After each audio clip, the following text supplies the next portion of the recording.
अब सवाल ये है कि में नंबर अच्छे आते हैं, नहीं, ठीक है सर, ठीक है सर, ये हम जरा दूसरे पक्ष को भी समझने की कोशिश करते हैं। हर्षवर्धन जी, अब आप इसे कैसे देखें?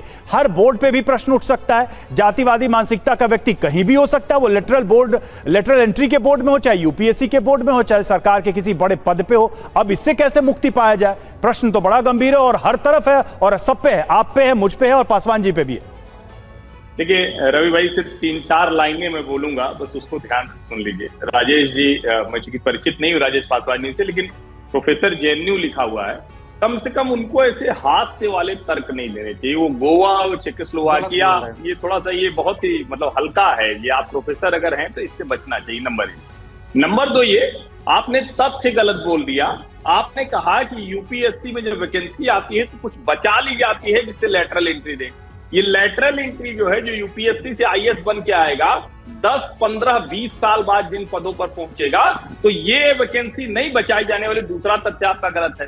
तीसरा, मैं इस वक्त संयोगवश प्रयागराज में हूं, मैं भी इलाहाबाद विश्वविद्यालय हमारा विश्वविद्यालय है। आप जानकारी पूरी लीजिएगा, नहीं तो नंबर दीजिएगा, मैं आपको भेज दूंगा।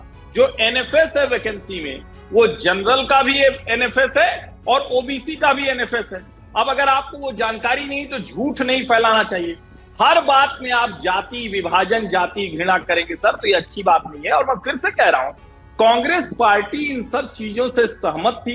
कांग्रेस पार्टी के बोर्ड में बिल्कुल, टीना जी आप ही के पास आ रहा हूं, अगला टर्म आप ही का। किसी में कोई वो आरक्षण नहीं लागू करते। और मैं तो फिर कह रहा हूं, आरक्षण इस देश की जरूरत है, एक बड़ा वर्ग है जिसको उसकी आवश्यकता है और बरसों रहने वाली है। लेकिन आप हर जगह कहेंगे, और जैसे ही आप कहते हैं, अब निगेश जी ने एक एनएससी का उदाहरण दिया, मैं तो कह रहा हूं ना कि इस देश की बड़ी बड़ी जो कंपनियां बनी, वो किन्होंने बनाया और वो किस तरह से तैयार होती थी। तो मुझे लगता है दोनों का जो नहीं, इसीलिए हर्षवर्धन जी, अफर्मेटिव एक्शन और जो जिसको हम कहते हैं कि देश के लिए अलग अलग जरूरत है, दोनों का फर्क। इसीलिए मेरा ये प्रश्न, एक ही निवेदन करूंगा कि राजेश पासवान जी के नाम के आगे प्रोफेसर जेएनयू लिखा हुआ है, कृपा करके एक तो तथ्य सही रखें, झूठ ना हो उसमें, और हल्के उदाहरण दें। ठीक है, इसीलिए राजेश जी से मेरा प्रश्न ये था कि कोई भी व्यवस्था जड़ तो है नहीं, यहां तक कि आरक्षण की व्यवस्था भी अपने 70 सालों की यात्रा में काफी बदली है, काफी बदलाव हुए हैं, उसमें भी कोटे, सब कोटे आए, नए कोटे बने। टीना जी, सवाल अब कांग्रेस पे ही है कि ये जाति की राजनीति, टीना जी मैं आप ही के पास आ रहा हूं, कि जाति की राजनीति के फायदे देखकर क्या कांग्रेस ये कर रही है? क्योंकि अभी पासवान जी को सुना, भाई आप लोग भी वही करते रहे। आपके जमाने में लेटरल एंट्री होती, इतना प्रोसेस भी नहीं होता था। वो हमने कुछ एग्जाम्पल भी दिए कि जो बड़े पदों पर लोग आए वो लेटरल एंट्री के थ्रू ही आए। उस समय आपने जाति का प्रश्न या रिजर्वेशन का या मनुवादी मानसिकता का नहीं उठाया, लेकिन आज सरकार में नहीं है तो ये प्रश्न उठा रहे हैं, आपके लिए वो फायदा साबित दे रहा है। रवि जी मैं आपको बता दूं, 2017 से लेकर 2023 तक लगातार संयुक्त सचिव, निर्देशक और उप सचिव, जिसमें 52 नियुक्तियां की गई। आप एक डाटा बता दीजिए कि इसमें कोई भी एक व्यक्ति आरक्षित सीट से जो कैंडिडेट आया हो, आप मुझे बताइए किसको भर्ती कर रहे हैं? ये नागपुर से लेटर आता है, सिर्फ उसको भर्ती करते हैं। और ये मैं इसलिए कह रही हूँ क्योंकि ये मैं भुगतभोगी हूँ इस बात की। और लगातार ये उन लोगों को भर्ती कर रहे हैं जो आरएसएस जिसको रिकमेंड कर देता है उसको ये भर्ती कर देते हैं, और ये सबके सामने है। और ये जब सरकार बदली जाएगी, सरकार में अभी ये जितना हो सके, जितने अपने लोगों भर्ती कर दिया है, और ये लगातार हम कह रहे हैं, हमारे पास तो पूरा डाटा है। यही तो टीना जी वो कह रहे हैं कि जब आपकी सरकार थी तो आप लोगों ने कांग्रेसियों को भर्ती किया या कांग्रेस विचारधारा से समर्थित लोगों को भर्ती किया, बड़े पदों पर भर्ती किया, यही तो वो आरोप लगा रहे हैं।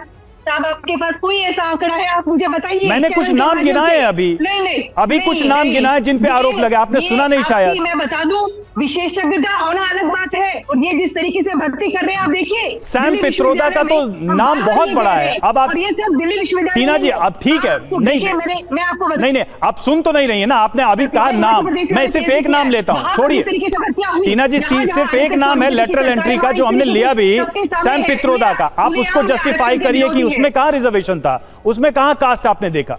आपने क्या नहीं देखा कि टैलेंट है सैम पित्रोदा को? आपको लगा कि उन पे टैलेंट है, उनको लेना चाहिए। 2017 से 23 तक जो मैंने आंकड़ा बताया, 2017 से लेकर 2023 तक वो मैंने भर्ती थी वो।